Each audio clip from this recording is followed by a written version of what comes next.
Okay, here are some questions from the geometry unit, just for review before your final exam. You might be asked to calculate something based on the Pythagorean theorem. So if they asked you for the missing side here, or they asked you for the area of this triangle, you need to be able to remember, or just remember, the Pythagorean theorem, which says that for any right triangle, it has to be a right triangle, you can name the sides A, B, and C. C is always across from the right angle. And for all triangles like that, you take the two shorter sides, square them, add them together, and that should be equal to the square of the bigger side. Here, we'll call this side maybe A, this side B, this side C. We have our initial formula, which I just written out here, I guess, and we're looking for B. So B squared equals C squared minus A squared. Remember, the A squared term is moving over there, it becomes negative. And we know C and A. C is 10, and A is 8. 10 squared is 100, 8 squared is 64.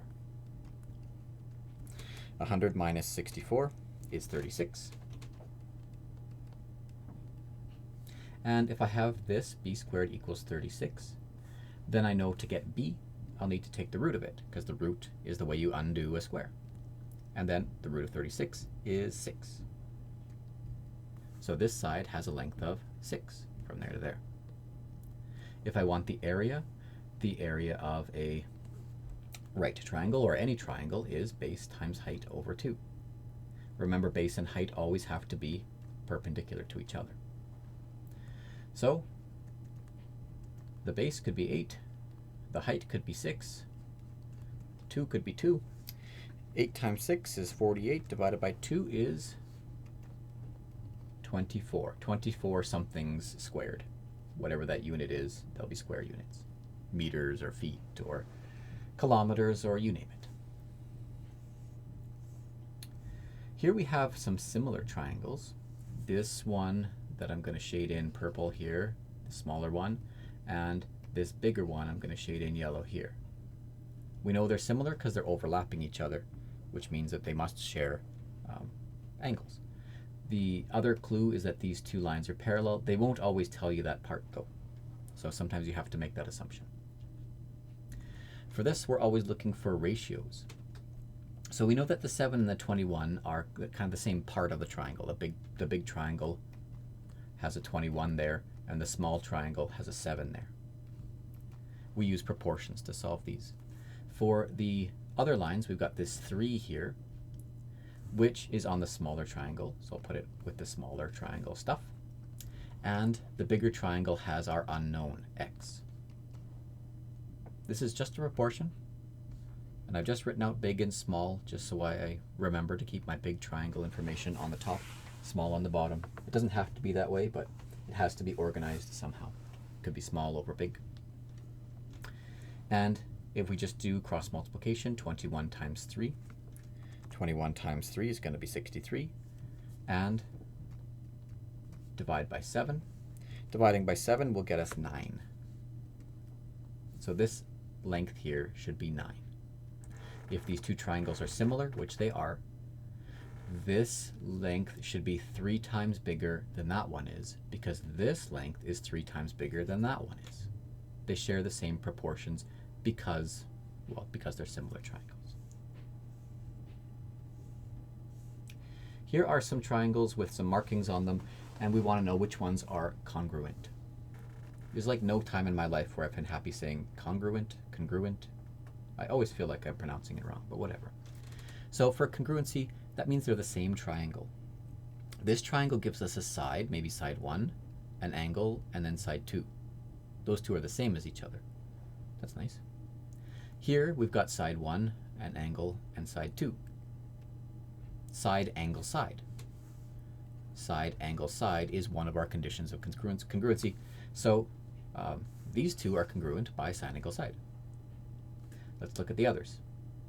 These ones down here, we've got this side and that side that match, this side and this side that match, and this side that match, and they're all kind of laid out in the same way.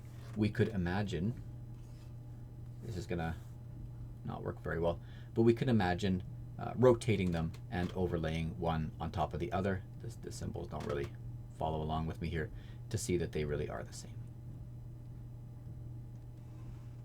So these two are also congruent by having all three same side lengths, side, side, side. These last two, we've got side 1, side 2, and an angle. And here we have side 1 that matches, that one and that one match. Side 2, that one and that one match. And that angle, that one and that one match. Three things that match doesn't mean congruent though. Side, side, angle is not one of our conditions of congruency. It doesn't mean that these two triangles are actually the same as each other. They might not be.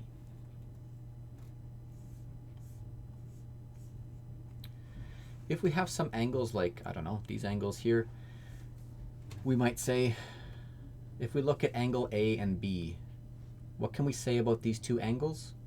We don't know anything about them really. We know that B is acute and A is obtuse. We know that together, which is what I was asking when I wrote out the question, we know together they add up to 180, which means we call them supplementary. And that's the same for G and E. They are also supplementary. G is obtuse, E is acute, but together they have to add up to 180 because they're on that straight line. Angles C and D are, we could just call them next to each other. We don't know. They're both acute. We don't know what they add up to. They might happen to add up to 90, although it doesn't look like it. We just know that they're next to each other. Angle F we would call obtuse. Just remember about your names for angles and stuff and which pairs match up with each other.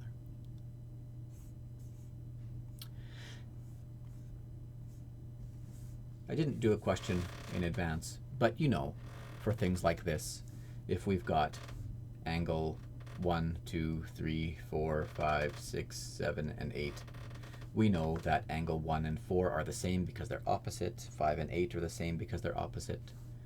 We know that 3 and 2 are the same because they're opposite. 7 and 6 are the same because they're opposite.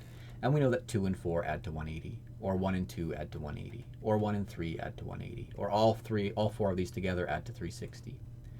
And that this grouping here and this grouping here are the same as each other only because these two lines are parallel. Good thing to review. Last one here for now, I think. Yes, last one here for now is a word problem. A support runs diagonally from a spot 30 meters high to an anchor 10 meters from the base of a structure. So we've got some structure. It's 30 meters high, or at least that's where we tie something off on it. And there's a support that goes down to the ground, presumably.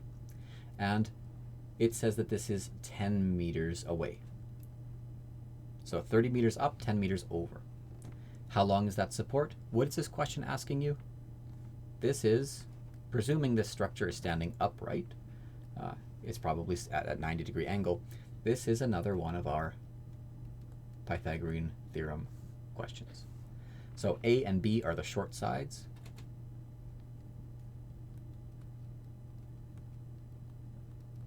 C is our unknown, our long side. How long is that support that goes from the structure to the base that's 10 meters away? So 30 squared is going to be 900 square meters. 10 squared is going to be 100 square meters. That's equal to C squared. 900 plus 100 is 1,000.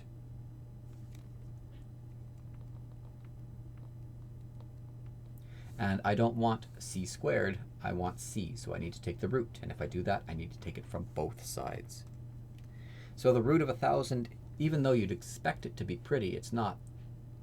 It's 31.62 whatever meters. So this is just a Pythagorean theorem question, and if you draw it out, I think it helps you to see that. Okay, that's the end of this video. I'll do one more for our last unit.